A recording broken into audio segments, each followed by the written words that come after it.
Not even a minute since we just finished one stop. Here we go again. James Jones, Grand Prairie Police Service. Tonight, we're taking you along for the ride. In the ongoing fight against what's commonly called ghost cars, there are likely thousands of them, according to police, on the road right now. Chances are you maybe even passed a few today. Cars with paper license plates kind of look like this. Plates that, for the most part, are not real. There are legit ones out there. This is not one of them. These, though, are people hiding behind the wheels of cars. We've got criminals out there. We've got people who don't have insurance or even register their cars. It should matter to you because it boils down to money right out of your very own pocket and your own safety on our roads. Come over to Sarah Jane, or actually Outlet. I'm about to go traffic with the authorization tag. We got one over here. We've been out less than 5 minutes and already have a fake paper tag. Somebody's pulled over. This is life on the streets for Grand Prairie PD's Vehicle Crimes Unit. Officers James Jones and Thomas Berrettini investigate hit-and-run crashes, traffic fatalities, and fraudulent temporary license plates. How long has he had the car for? The driver says the car belongs to his father, but there's no proof of ownership, no registration, no insurance.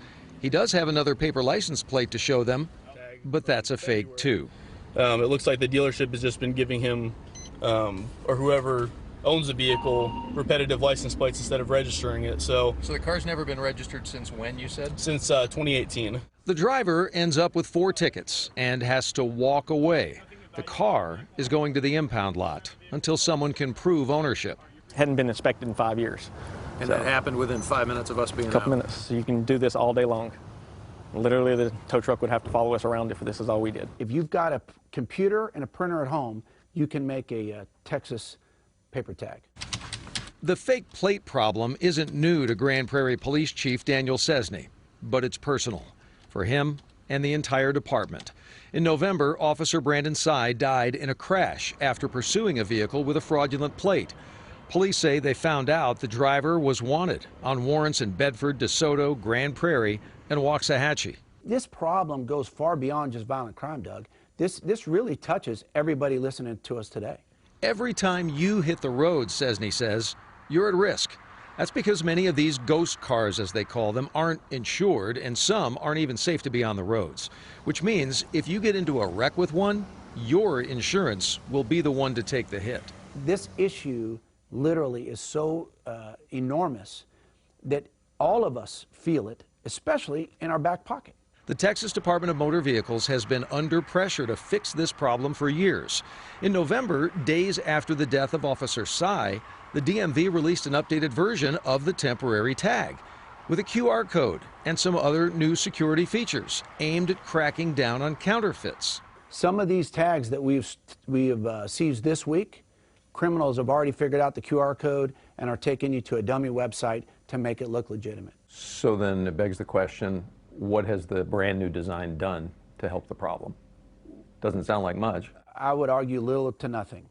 This is one of the new Model 1s. In the few hours we spent on the streets, we never waited more than just a few minutes before spotting a fake plate. As soon as we finished one stop, we'd find another fraud. The plate on the last car we pulled over has the DMV's new design. So this is one of those new style plates. This one's determined to be fake. Let's see where it takes us. No, it won't take us anywhere. See? See how I'm trying to open it? Complete fake. The driver told us he'd just bought the car days before from someone on Facebook. You have any paperwork on the car? You didn't get a buyer's receipt, a bill of sale, a title? No paperwork, no insurance, like the car doesn't even exist. So this vehicle is actually a salvage vehicle and doesn't have a rebuilt title on it. So it's not even, this vehicle's not even roadworthy or supposed to be on the road. The driver and his passenger had to find a new way home. Another fake tagged car off to the impound lot, and in this case, an unsafe vehicle is off the streets. In the span of a couple of hours, a few down, but thousands to go. It's satisfying, but it's also scary at the same time because for every one that I'm catching, there's probably another 10 that are passing by us while we're doing this investigation. Like they said, they could do this all day long if that's all they did. This is the kind of thing that once you now start to pay attention, seeing that, you're going to notice paper plates everywhere. Doesn't mean they're all illegal. Some are perfectly legal, but so many we find are fake. And they're simple to make, as you saw, even easier to buy. We're going to, Nicole, dive into that part of the story because that's fascinating as well. There's a major push to do away with the plates here in Texas. Chief Szczesny, 2 visits to Austin the last 2 weeks.